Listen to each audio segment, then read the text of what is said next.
Është kënaqësi me hap këtë konferencë, po edhe mjaft përgjegjësi në momentin që involvohet pjesa e të rinjve, është çështje etike, andaj edhe pozicionimi i shoqërisë tonë për mi angazhu të rinjt edhe me pas nevojën për politika të ndjeshme. Ne kemi gjithmonë përmendim politika të ndjeshme gjinore, mirë po të kemi dhe politika të ndjeshme dhe gjithëpërfshirëse dhe për të rinjt. Është një temë e cila nuk duhet ta nashkaluar asnjëherë dhe duhet të kemi primuar gjithmonë punësimin dhe arsimin e të rinjve.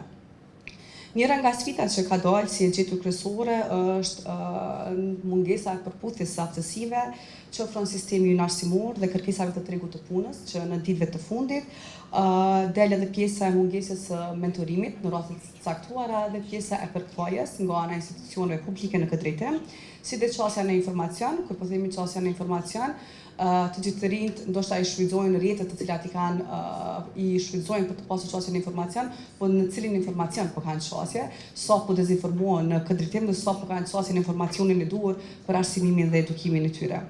Për shumë të rinj, procesi i edukimit edhe punësimit është një cikël shumë i gjatë i pritjes dhe në fund pas përfundimit të studimeve fillon edhe pasiguria për gjetjen e vendit të punës.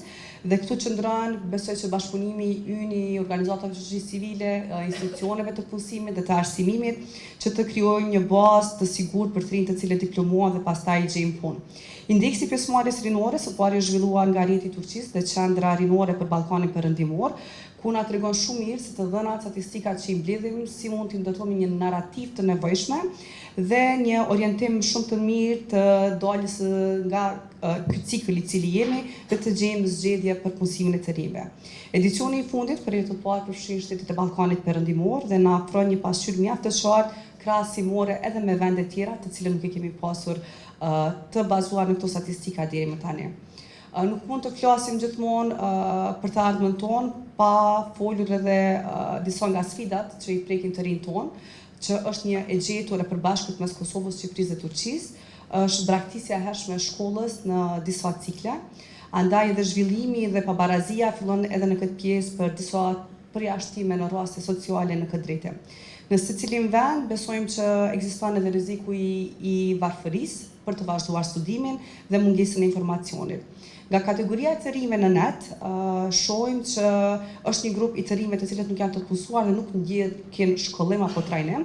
Nuk është një grup homogjen që vetëm po themi që janë pjesë e net, po prapa atyre gjatë takimeve dhe intervistave tona që kemi pasur në këtë drejtim, e shohim që ka histori të ndryshme që po i mbajnë ata peng. Janë të sapo diplomuarit që kërkojnë mundësi punësimi, e tregova më herët që kjo pjesa e mos pasjes ndonjëherë përshtatshmëri mes aftësive që i marrin në gjatë 3 ose 4 viteve studimeve dhe çfarë po ofron tregu me që zhvillimi po shkon shumë më shpejt se sa po i përfundojnë në studimet. Është një pjesë e personave me aftësi të kufizuar që çfarë bëjnë pasi përfundojnë studimet dhe mundësia për të kyçur në tregun e punës, ndonjëherë është sfidë e dyfisht. Përgjegjësitë familjare që po i mbajnë disa të rinj dhe po i lënë shkollimin e mëhershëm. Edhe kemi persona që jetojnë në zona të marginalizuara rurale, ndoshta për neve që jetojmë në qendra është pak më problemi i kuptu problemet e të rinjve të cilat nuk kanë transport ndoshta për me marrë në ligjërata në studime, andaj kemi bën ata edhe jashtë këtij tregu.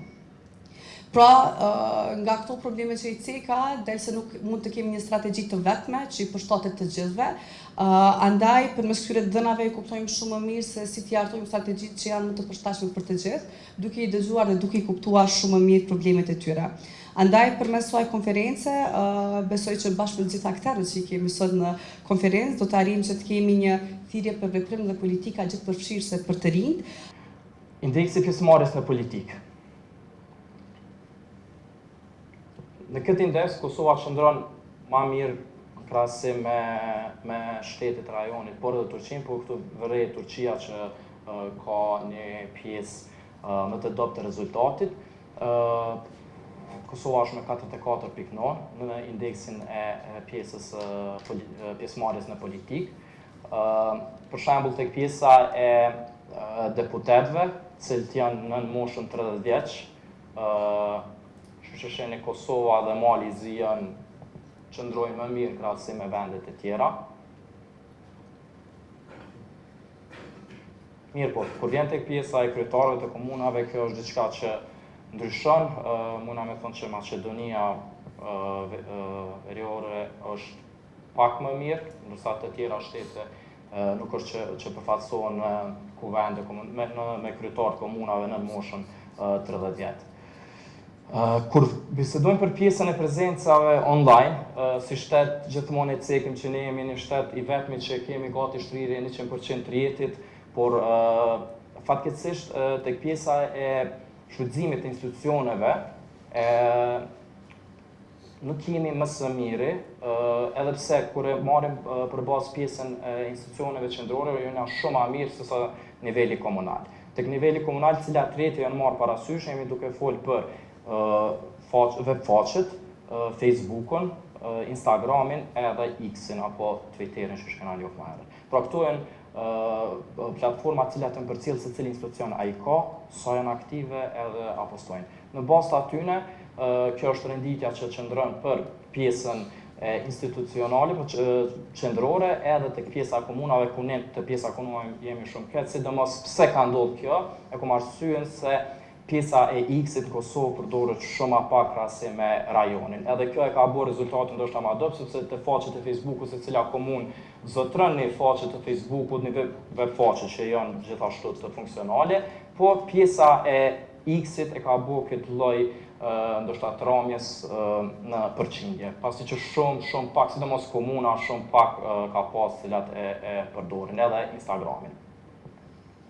Kur jemi te indeksi pjesëmarrjes në ekonomi, po e dhoni përfaqësim këtë indikatorëve, cilët janë mbledh, edhe ku ne si Kosovë të pjesa e 1 qëndrojmë së keqi, Muhameti e dini, kena bisedu dhe herën kalume, kemi dalë në këtë pjesë krahasim me vendin e rajonit më keq, po në njëjtën kohë tek pjesa e papunësisht në një sen që na dallon me vende tjera është pjesa e papunësisë të gjinia femrore. Aty jena më keq në krahasim, ne edhe Turqia jemi më keq te kjo pjesë.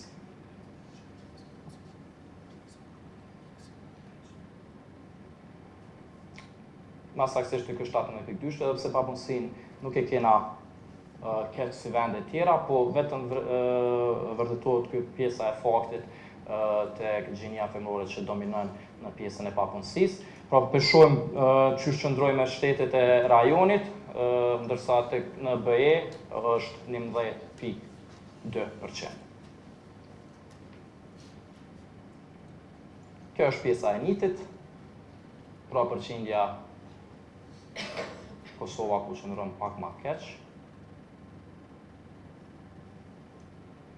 Edhe kalojmë tek indeksi i pjesëmarrjes sociale.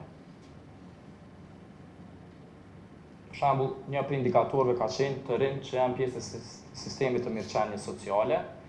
Për Bosnjën dhe Turqinë s'ka pas të dhëna, ndërsa Kosova qëndron njëjtë me Shqipërinë. Maqedonia është më